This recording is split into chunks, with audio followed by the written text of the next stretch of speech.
Olha aí a gente de volta, obrigado pela sua audiência, obrigado porque você está aqui com a gente, viu? Seu programa está no ar e a gente está no ar de segunda a sexta-feira, sempre às 5 horas da tarde, nosso programa inédito, viu? De segunda a quinta você tem o nosso programa ao vivo e a cores, e na sexta-feira você tem o melhor da semana.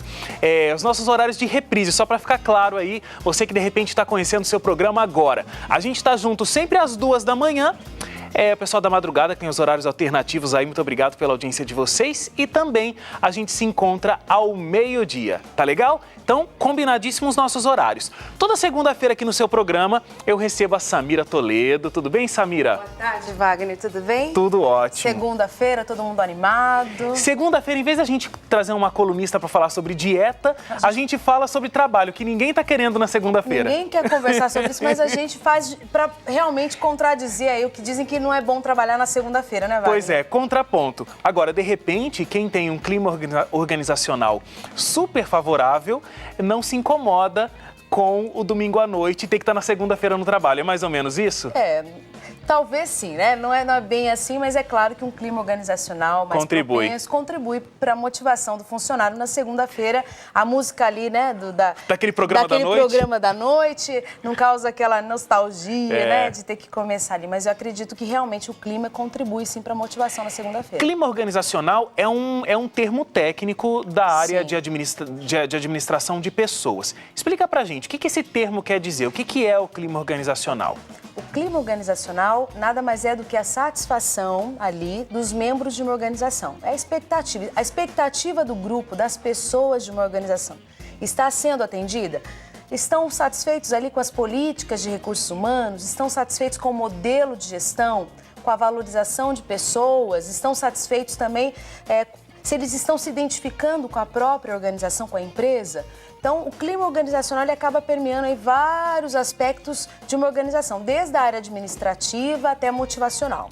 Então, ele acaba colocando todos os aspectos. Para a gente entender um pouquinho, o Wagner, todo mundo já ouviu falar sobre a pirâmide de Maslow. Eu não.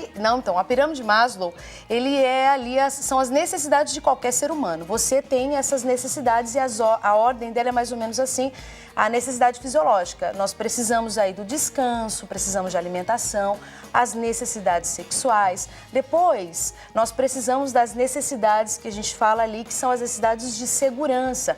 Seguro de vida, emprego estável, moradia, casa própria. Aí vem a necessidade do ser humano de ter ali a social, né, que a gente fala que é as sociais, que é amigos, familiares, nessa convivência. As necessidades de estima, que é você ser aceito por um grupo, pelos familiares. As necessidades que a gente fala que a pessoa tem que também ter a autoestima, de ser aceito, e de realização, que é se desenvolver, que é as potencialidades. Então, se a empresa ela consegue atender pelo menos a grande parte aí dessas necessidades, com certeza a gente consegue ter um funcionário mais motivado, mais produtivo, que não vai ficar reclamando da segunda-feira. Então, a gente fala que são as necessidades básicas do ser humano. Nem sempre a gente consegue atingir as expectativas, porque algumas empresas estão ainda no modelo construtivo de gestão. Mas é óbvio que o ideal é atender primeiramente essa pirâmide básica, para que a gente consiga aí ter uma satisfação dos funcionários. Entendi.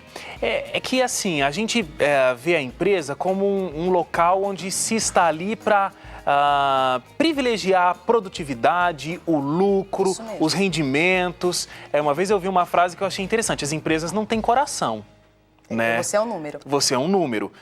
E aí, esse contraponto dessa pirâmide é uma coisa interessante, porque, de fato, para que você, inclusive, consiga atingir esse objetivo primário, que é mais produtividade, mais lucro, você tem que atender essa demanda do ser humano, que é o teu funcionário, o teu profissional. É isso? É isso mesmo. Hoje, por mais que a tecnologia e as máquinas vieram, quem faz a empresa são pessoas. Não adianta. São Quem está atrás da máquina é uma pessoa. São pessoas. E você precisa atender. Não existe, Wagner, Samira no trabalho e Samira em casa. A gente carrega isso, os psicólogos aí, né? A gente já recebeu vários aqui que vieram conversar a respeito. a gente traz isso de casa, a gente traz ali as nossas características, os nossos comportamentos. Então, a empresa precisa trabalhar com isso, com a diversidade, motivando o funcionário, entendendo que o Wagner pode, em algum momento, precisar aí de um apoio. De que forma? Ele precisa de uma estabilidade aí em remuneração, precisa de uma estabilidade familiar. Então, as empresas estão trabalhando em grandes projetos que atendam até as necessidades familiares. Apoiam a creche, apoiam os filhos, presenteiam os filhos. Por quê? Entendem que o funcionário não consegue desvincular a pessoa. Ele é o que é em casa, no trabalho. É claro, de uma forma mais formal, mas ele acaba trazendo essa bagagem para o ambiente corporativo. Então, assim, a pessoa, quando ela está passando por um problema pessoal, ela deve, o máximo possível, tentar não trazer esse problema para o trabalho. Agora, isso é impossível, como você falou. A Samira em casa é a Samira no trabalho. Vai administrar. Não vai, brigou com o marido, vai chegar aqui querendo soltar fogo em todo mundo. Não. Mas isso vai estar latente em você. Então, isso é uma preocupação da empresa. Aquela situação assim, mas eu não estou nem aí, problema da Samira. Para a empresa isso está errado, vai atrapalhar na produtividade. Aí que entra o modelo de gestão, que a gente já conversou, que é a inteligência emocional. O gestor precisa entender, conhecer e trabalhar pontualmente. Isso requer tempo, requer esforço, dedicação, porque não é fácil você administrar um grupo grande, convencendo-se de que cada um tem um comportamento, está vivendo um momento diferente da vida. Um casou, outro teve filho, o outro está passando por um momento, está em dívida, e você tem que trabalhar isso de forma diferente, pontual, para que tenha produtividade do grupo. Então, requer aí uma inteligência emocional bem fortalecida, um modelo de gestão bem aplicado e desenvolvido, porque é difícil, não é fácil. A gente fala na teoria aqui, é muito bonito, mas na prática do dia a dia, Wagner, requer muita oração. Deus precisa estar à frente, a gente fala que não, mas as empresas que colocam Deus à frente, eles conseguem se entender que o ser humano, ele depende de uma força, que é essa força que Deus dá, para que as pessoas consigam se relacionar, entender o próximo, se colocar no lugar do próximo, para que a gente consiga aí viver num clima organizacional diferenciado. É interessante isso. Agora, você falou que na teoria é muito bonita, e na prática é mais complicado. Realmente. Agora, se a gente não se esforçar também para chegar nessa teoria, a gente não anda, né? Eu acredito que a iniciativa tem que partir de cada um de nós. Claro. O que eu posso fazer? Às vezes a gente cria uma expectativa muito alta em relação ao nosso trabalho, até o modelo de gestão, ou até as políticas da empresa, e exige muito, das partes. E esquece que nós temos a nossa contribuição para aquele ambiente, para a nossa função ali, para a nossa equipe. Entendi. Muito legal, Samira. Obrigado. Até segunda que vem. Até a próxima segunda, Wagner. Dúvidas, sugestões aí para Samira? É só você falar com a gente. facebook.com/seuprograma e também o nosso Twitter, o @seuprograma. Quinto mandamento hoje: honra teu pai e tua mãe para que se prolonguem os teus dias que o Senhor teu Deus te dá. Muito bem, esse é o tema do nosso programa de hoje, aqui nessa série sobre os 10 mandamentos. E como todos os dias aqui na nossa série, a Leilane foi até as ruas para saber o que as pessoas pensam sobre honrar pai, honrar mãe, o quinto mandamento dado por Deus a Moisés e válido até hoje para os nossos dias. Leilane, boa tarde. O que o povo está dizendo aí? Boa tarde, Wagner. Boa tarde para você que está aí acompanhando o seu programa. Hoje, segunda-feira, e a série dos 10 mandamentos continua. E nós viemos às ruas novamente para saber a opinião das pessoas. Hoje o mandamento é honrar pai e mãe. Mas será que hoje em dia nós valorizamos isso? O quinto mandamento da Bíblia é honrar pai e mãe. O que isso significa?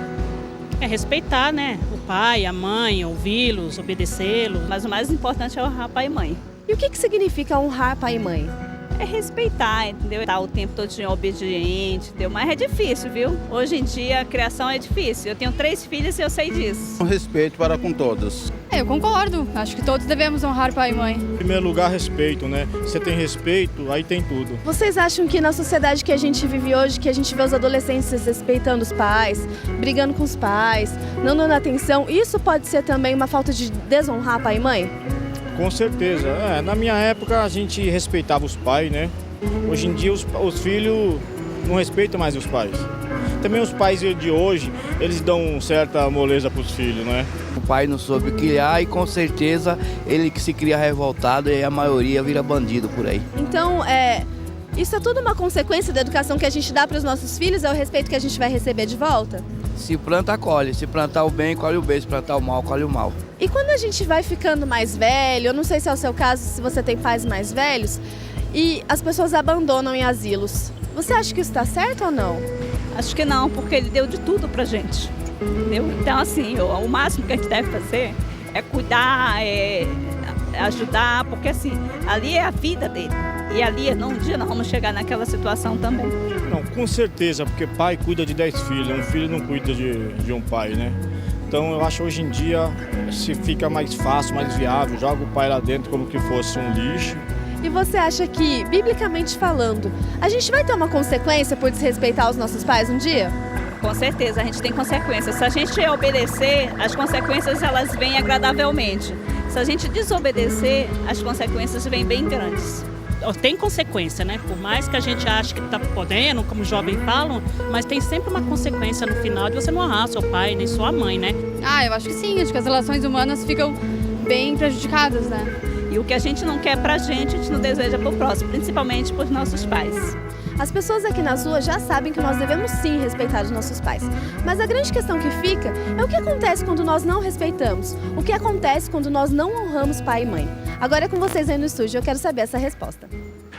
Pois é, Leilane, essa resposta a gente vai discutir muito aqui no programa de hoje. Honra teu pai e tua mãe é o tema de hoje aqui dessa nossa série sobre os 10 mandamentos. A gente vai fazer a paradinha então para o intervalo, na volta vou ter mais tempo aqui para começar essa discussão. A gente vai estar recebendo o Manassés Queiroz, ele vai discutir bem esse aspecto teológico sobre o mandamento e vou estar recebendo aqui também a psicóloga Rosana Mazo para explicar essas relações entre pais e filhos. Então não sai daí, o seu programa está imperdível, tratando sobre os 10 mandamentos e a gente volta já.